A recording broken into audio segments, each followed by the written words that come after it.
going on, Jerome's? Minnesota Vikings. Unfortunately, he got some bad news as edge rusher Marcus Davenport is likely going to go on injured reserve, is going to be out an estimated 4 to 6 weeks with a high ankle sprain.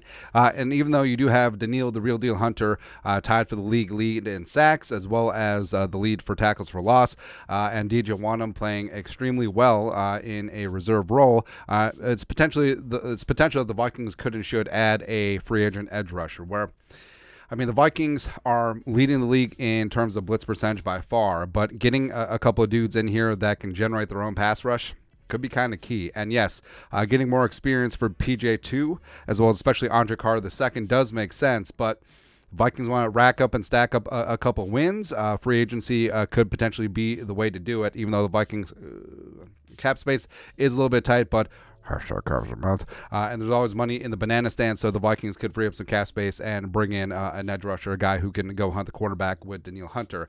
And there certainly are a couple of very interesting names out there, and frankly, I'm kind of surprised that some of them aren't signed, and some of them aren't signed on the Vikings. So so currently Frank Clark is a free agent. Now, yes, he's probably going to re-sign with the Chiefs after signing a very lucrative free agent deal with Denver. Denver was a disaster this year. They're just really, really bad. Jumping George Payton, our former assistant to the regional general manager, was very poopy. But Frank Clark has been whatever so far. Now, you could say it's scheme change, you could say it's whatever, but either way, he just was not very good. But he could command some coin, 58.5 career sacks, 3-time Pro Bowler. We'll see. I'm more interested in Robert Quinn. Now, Robert Quinn is only 32, and yeah, people remember him last year sort of forcing his way out of Chicago and then ending up with the Eagles and basically doing nothing. Had 1 sack in 2022, but when he was in the 3-4, when absent Eberflus, blah, blah, blah. When he was in the 3-4, stand-up outside linebacker, usually opposite of Khalil Mack, he had 18.5 sacks in 2021.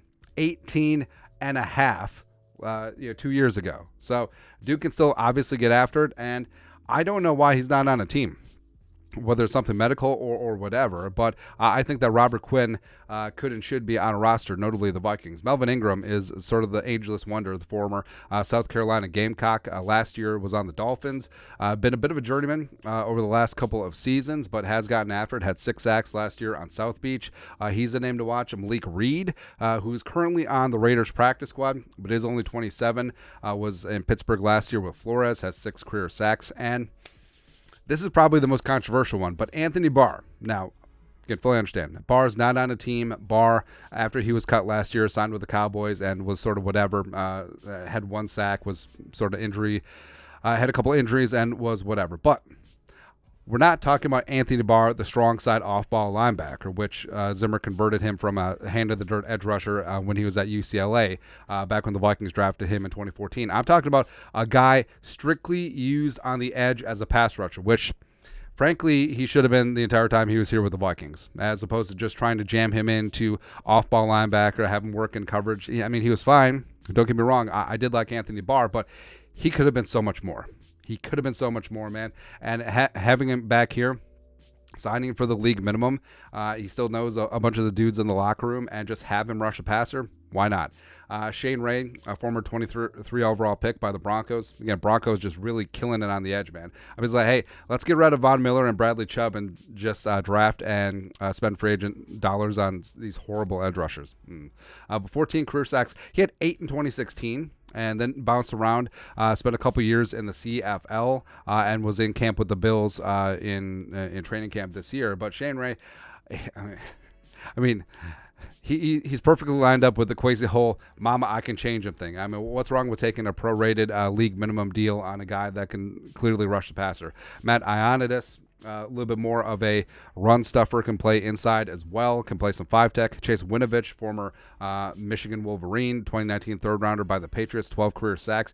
He started his career with 5.5 back-to-back in his first 2 seasons, and then just sort of fell off the map. And then Abdullah Anderson, journeyman currently on Washington's practice squad, actually spent some time with the Vikings in 2020. There you go. But, Clark would make some sense, except I think he's 100% going to Kansas City. But Robert Quinn makes all the sense in the world, man. And again, I fully understand it takes cap space and whatever, and maybe it's better to get Wanham and Jones and Carter, the work in Davenport's absence, and Davenport hopefully will be back towards the end of the season. But could you imagine Daniil and a rested and rejuvenated Robert Quinn or Melvin Ingram? Let's go. Let's go, man. But your thoughts are thoughts. Should the Vikings add a pass rusher with Marcus Davenport being up on blocks? Let us know in the comment section below. Subscribe for daily Vikings takes. Want to support the work? Put a little something in the Venmo. But till next time, Skol, production value.